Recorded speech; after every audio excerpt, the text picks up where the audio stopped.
नमस्कार, आप देख रहे हैं गंगाजल न्यूज़ और मैं हूं आभा सोनी।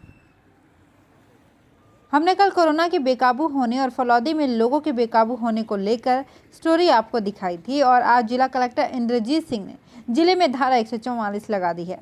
ये आदेश आज शाम 6 बजे से प्रभावी हो गए हैं और 20 जनवरी शाम 6 बजे तक प्रभावी रहेंगे। जिला कलेक्टर ने अपने आदेश में क्या लिखा है ये भी आपको विस्तार से बताएंगे ताकि आप उसके अनुरूप अपने आप को ढाल सकें। आदेश के अनुसार कोरोना संक्रमण की गंभीर स्थिति से मानव जीवन एवं स्वास्थ्य को खतरा लगातार बना हुआ है एवं इस खतरे के निवारण व बचाव के लिए शीघ्र उपचार करना जरूरी है। इसलिए मानव जीवन की रक्षा व सुरक्षा के लिए धारा 144 लगाई जा रही है। आपको ये भी बता दें कि धारा 144 लगने पर क्या नहीं कर सकते ताकि आपको सनद रहे। आदेश में स्पष्ट कहा गया है कि जिले के किसी भी सार्वजनिक स्थल पर 5 या 5 से अधिक व्यक्ति इकट्ठे नहीं होंगे।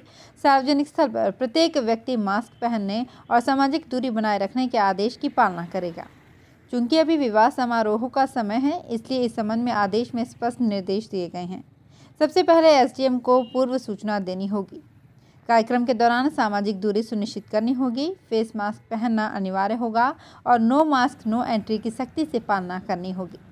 स्क्रीनिंग व स्वच्छता सुनिश्चित करनी होगी। प्रवेश एवं निकास के बिंदुओं पर थर्मल स्कैनिंग, हैंड वॉश और सैनिटाइजर के प्रावधान करने होंगे। और अंत में सबसे महत्वपूर्ण बात जो आदेश में कही गई है वो ये है कि बुलाए जाने वाले मेहमानों की संख्या 100 से अधिक नहीं होनी चाहिए।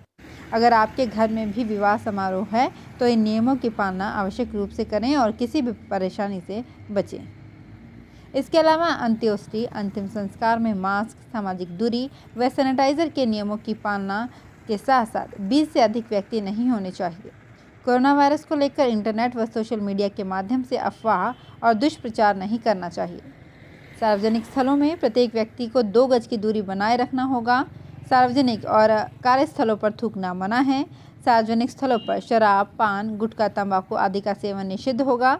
दुकानों में ग्राहकों के मध्य पर्याप्त दूरी, नो मास्क नो एंट्री की पालना जरूरी है और जिस ग्राहक ने मास्क नहीं लगा रखा होगा उसे सामान नहीं दिया जाएगा। धारा 144 का उल्लंघन करने पर क्या हो सकता है ये भी आदेश में स्पष्ट किया गया है। जिला कलेक्टर के अनुसार जो व्यक्ति आदेश का उल्लंघन करेगा उसके विरुद्ध भारतीय संहिता 1860 की धारा 188, 269, 270 एवं आपदा प्रबंधन अधिनियम 2005, राजस्थान महामारी अधिनियम 2020 एवं अन्य सुसंगत विधिक प्रावधानों के तहत कार्यवाही की जाएगी। उम्मीद है कि सभी लोग कोरोना महामारी से बचाव के लिए आदेश का पालन करेंगे। तो अब रुक करते हैं दूसरे समाचारों की ओर।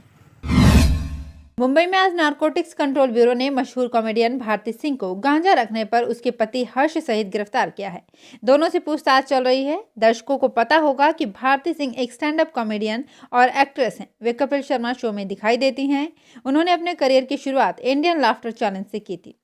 उनके घर से ब्यूरो को करीब 86.5 ग्राम गांजा बरामद हुआ है। अब सवाल उठता है कि जोधपुर जिले के भारती सिंह कब गिरफ्तार होंगे। जोधपुर जिले भर में पुलिस आए दिन डोडा पोस्ट और अफीम सहित तस्करों को गिरफ्तार करती है, लेकिन कभी बड़े तस्कर नहीं पकड़े जाते। आखिर स्थानीय तस्करों को डोडा पोस्ट उपलब्ध करवाने वाले लोगों तक पुलिस क्यों नहीं पहुंच पाती है, ये सवाल वाजिब भी है। फलौदी क्षेत्र में स्मैक लेने वालों की संख्या भी लगातार बढ़ती जा रही है। पुलिस ने आज 2 तस्करों को 80 किलो डोडा पोस्ट सहित गिरफ्तार किया। पेश है बाप से कविकांत खत्री की रिपोर्ट।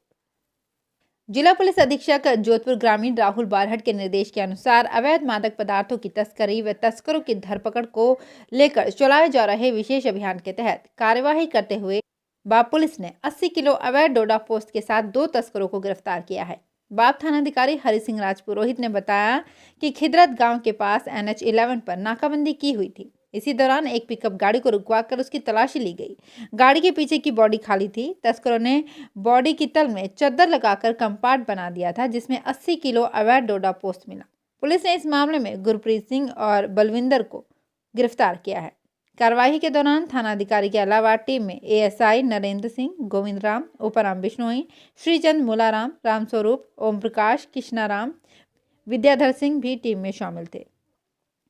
ये कार्यवाही दीपक कुमार शर्मा ASP फलौदी व पारस सोनी DYSP के निकट सुपरविजन में की गई। बाल विवाह में मृत्यु भोज को रुकवाने के लिए आज SDM लोहावट के निर्देश पर तहसीलदार बापनी व भोजासर थानाधिकारी ने दरमाणियों की ढाणी चौतिना लक्ष्मण नगर पहुंचकर एक परिवार को पाबंद किया। इस परिवार में बाल विवाह व मृत्यु भोज की शिकायत मिली थी। अधिकारियों ने बाल विवाह प्रतिषेध अधिनियम 2006 के तहत बाल विवाह व राजस्थान सरकार के 1961 में मृत्यु भोज रोकथाम अधिनियम 1960 के तहत मृत्यु भोज का आयोजन नहीं करने की कार्यवाही करते हुए पाबंद किया।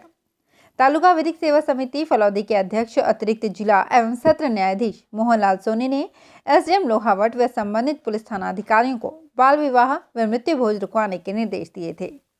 सोनी ने बताया कि 21 वर्ष से कम आयु के लड़के व 18 वर्ष से कम आयु की लड़की की शादी करवाई जाती है तो वो बाल विवाह है। जो भी व्यक्ति व्यक्तिगत तथा सामूहिक रूप से बाल विवाह करवाएगा या किसी भी रूप में शामिल होगा, जैसे कि बाराती, घराती, रिश्तेदार, पंडित, हलवाई, टेंट, लाइट, बैंड बाजे और फोटोग्राफर, सभी इस कानून के दायरे में आएंगे।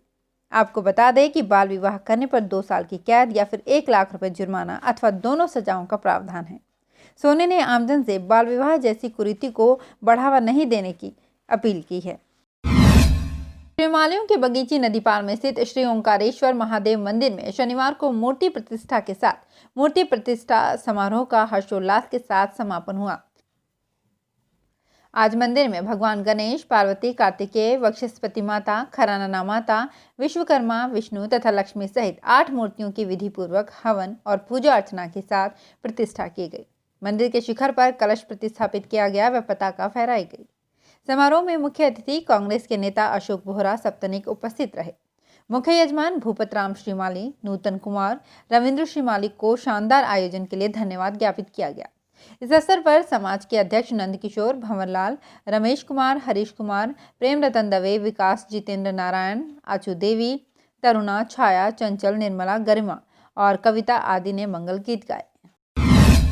समाज उत्थान के लिए गठित सैन युवा चेतना मंच फलौदी ने समाज के सहयोग से एक कैंसर पीड़ित व्यक्ति की आर्थिक मदद कर सेवा का उदाहरण पेश किया है।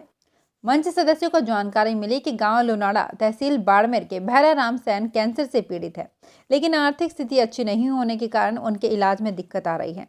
मंच सदस्यों ने समाज के आर्थिक रूप से सक्षम लोगों से सहयोग लेकर भैराराम सैन को 1,01,000 रुपए की मदद की। अब उनका उपचार हो सकेगा। मंच के कपिल सैन ने बताया कि इस कार्य में घेवर खिरवा, केदार सैन, मूलचंद, आजाद मेडिकल स्टोर, वीरू सांकड़ा, ओम प्रकाश शिला, सेतरावा पट्टी सैन समाज आदि ने सहयोग किया। खींचन के बिंजाराम सोलंकी और गांव के अन्य गणमान्य जनों ने एडीएम हकम खान को ज्ञापन सौंपकर गांव की जवाहर कॉलोनी में हो रहे अवैध निर्माण को रुकवाने की मांग की है। ज्ञापन में कहा गया है कि पप्पूराम माली के मकान के सामने खाली जमीन सार्वजनिक उपयोग के लिए है। वर्ष 2014 में भी तत्कालीन सरपंच व अन्य भूमाफियाओं ने जमीन हड़पने की कोशिश की थी और मकान बनाकर एक जने को बेच दिया था। पता चलने पर लोगों ने भारी विरोध किया, जिसके बाद उस मकान को गिरा दिया गया। अब उसी खंडहर और उसके पास की खाली जमीन जो कि सार्वजनिक उपयोग के लिए है और वहां उगे पेड़ पौधों पर सूखी लकड़ियां और कचरा आदि डालकर आग के हवाले कर दिया गया है और 4 दीवारी बनाकर कब्जे का प्रयास किया जा रहा है। यहाँ 2 दिन से निरंतर कार्य चल रहा है। विरोध करने वालों को धमकाया जा रहा है। एडीएम ने बीडीओ व पुलिस प्रशासन को आवश्यक कार्यवाही के लिए लिखा है। ग्राम पंचायत जांबा में स्थित मेघवालों की ढाणी में नवनिर्वाचित उप सरपंच नैना देवी मांगीलाल बाल्यान के यहाँ आयोजित सामाजिक समारोह के अवसर पर पंचायती राज जनप्रतिनिधियों एवं गणमान्य नागरिकों का साफा माला पहनाकर अभिनंदन किया गया।